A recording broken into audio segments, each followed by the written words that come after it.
Church has often been accused of harboring a disdain for sex and the body, but by now we're ready to say, on the contrary, the Church teaches that the body is good, even sacred, and that sex is the highest natural expression of the meaning of the body. Just as the body means something, so sex has a specific and unalterable meaning. We're not free to make it less than it is. So we need to pay attention to the objective language of sex to clarify its meaning, just as we've been reflecting on the language of the body more generally. And once we have that, we'll be able to understand all the Church's teachings about sex. And this is what we're going to do today. First, to try to grasp the Church's beautiful vision of sex, and then to apply it to its specific teachings. What does sex mean? It's the highest natural expression of the gift of self, which is the meaning of the body and of human life. A husband says to his wife, "Here I am." And the wife says, "Here I am." Physical nakedness is an expression of the unreserved nature of the gift. It's a way of saying, I'm not hiding or withholding anything. I trust you. Take all of me. The Catechism says, conjugal love involves a totality in which all the elements of the person enter. Appeal of the body and instinct, power of feeling and affectivity, aspiration of the spirit and of will. It aims at a deeply personal unity, a unity that beyond union in one flesh leads to forming one heart and one soul. Two people become one flesh, not only physically, because remember, bodies can never be separated from people. Two lives are bound up together, emotions, aspirations, life plans. Because of their sexual complementarity, the possibility of new life arises. In this way, men and women have the unique capacity of participating in the creative work of God, of bringing new life into the world. But by their very nature, the vulnerability of the gift and the possibility of new life require an exclusive and lifelong commitment. Children need that stability, and so do the spouses. They're binding their lives together in a way that they can't simply be undone. They become one flesh. Sex means, here I am, take all of me. So for sex to be truthful, the rest of their lives need to reflect what sex is saying. To say, here I am tonight, or here I am for now, is a contradiction. It's a refusal to really say, here I am. And of course, it's impossible to say that to more than one person at a time, which is why Christian marriage is exclusive. Polygamy contradicts the meaning of sex. Well, we've already named two characteristics that have always been regarded as essential to Christian sex and marriage: lifelong faithfulness and exclusivity, both of which are implied in the law of the gift. We've also named in passing two ends of marriage: unity and procreation.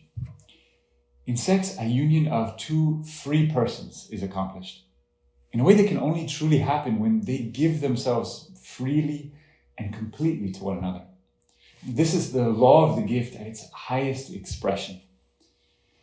And we can also see that that gift is incomplete if the possibility of procreation is intentionally excluded. Either the husband or the wife is saying, take all of me except my capacity to bring new life into the world. Well, we have before us now a sufficiently clear view of sex and marriage to understand many of the Catholic Church's teachings about human sexuality. As we proceed, I want to make two things very clear. First, I won't attempt to make a conclusive argument in favor of each of these teachings or respond to every possible objection. The point is rather to present the teaching and to show how it derives from a beautiful vision of sex in the body. Second, I know that these topics are deeply personal and fiercely contested. But I'm convinced that the Church's teaching on these points is absolutely true and only aimed at our flourishing. We'll consider these four teachings. First, about sex outside of marriage. Second, about contraception. Third, about homosexuality. And fourth, about in vitro fertilization, and other artificial forms of procreation. So we've really already seen the first two, and we simply need to name them.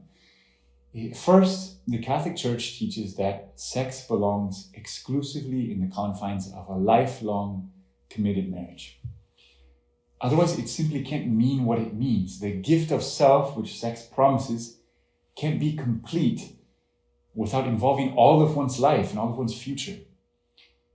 And because it involves the wonderful possibility of bringing children into the world, those children also have the right to be raised in the context of a stable, committed family. Marriage is the only way for your whole life to say what your body is saying. I'm yours, and you are mine, completely and without reserve.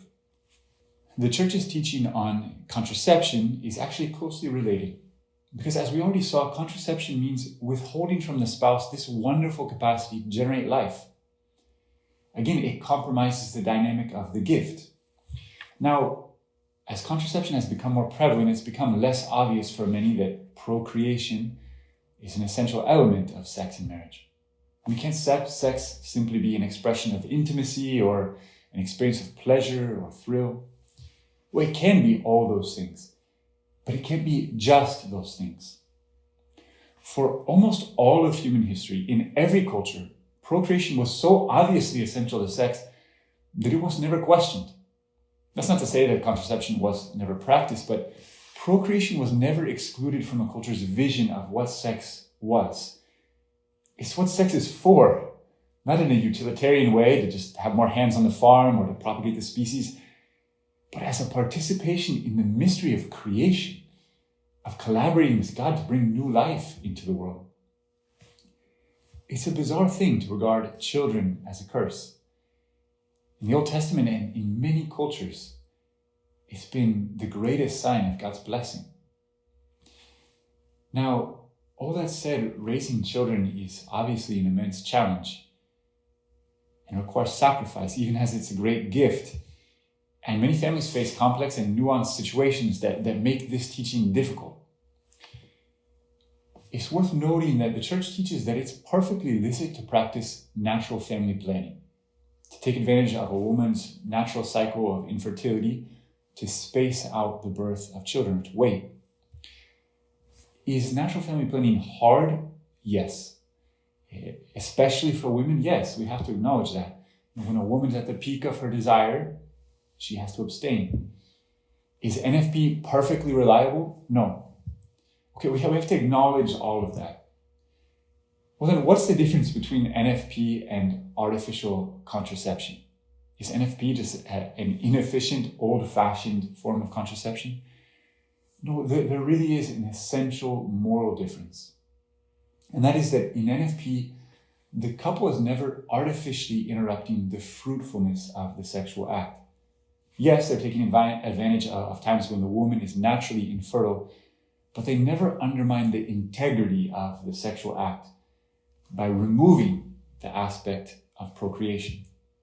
Well, we don't have time now to work out the difference with greater precision, but the key idea is that fruitfulness is essential to sex. It's intrinsic to the gift, and it can never be intentionally, artificially excluded. And it's really for the same reason that the Church teaches that homosexual relationships are immoral.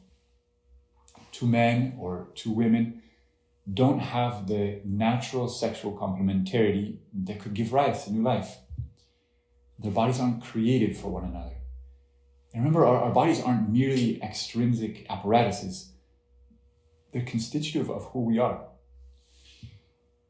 The reasons why people experience same-sex attraction are various and complex and not fully understood.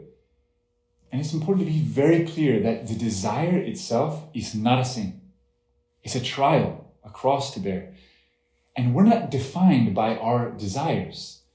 A desire doesn't constitute an identity. It's Christ who makes us who we are. It's true that God asks those who experience same-sex attraction to walk the demanding path of abstinence. But in Christ, it is possible to live a joyful, fruitful life of abstinence. Lastly, the Catholic Church teaches that just as procreation can't be intentionally excluded from sex by contraception, it also can't be pursued apart from sex. That means that in vitro fertilization or surrogate motherhood also violate the meaning of sex. God meant for every human life to begin their existence as an act of mutual love and self-giving. He intended that every life would be a gift, born of a gift. So it's not right that a human come into being in a lab or in a contracted womb, which, by the way, is a great injustice to the woman who's asked to bear the child and then has it taken away.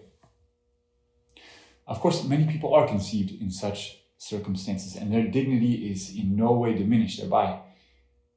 They're loved into existence by God Himself, but every human being deserves to come into being in an act of human love. Again, this is a very sensitive issue for couples who desperately want to have children and can't. And it's allowed and encouraged to use every medical technique at their disposal to recover fertility without artificially procreating outside the sexual act. Well, here again, the law of the gift prevails. Life is a gift, and it can't be forced. It has to be received. In all these difficult cases, we see that these two dimensions of sexuality are inseparable: union and procreation. We just moved very quickly through several contentious and very delicate questions. And I want to reiterate that these do not pretend to be careful arguments in favor of these positions. Rather, the explanations of how these difficult teachings derive from God's beautiful vision for human sexuality. As we wrestle with these questions, we're brought back to the original question. Does the body mean anything at all? Does it make sense to speak of a theology of the body? Shouldn't we leave the body to the sphere of biology and not hamper it with all sorts of moral codes?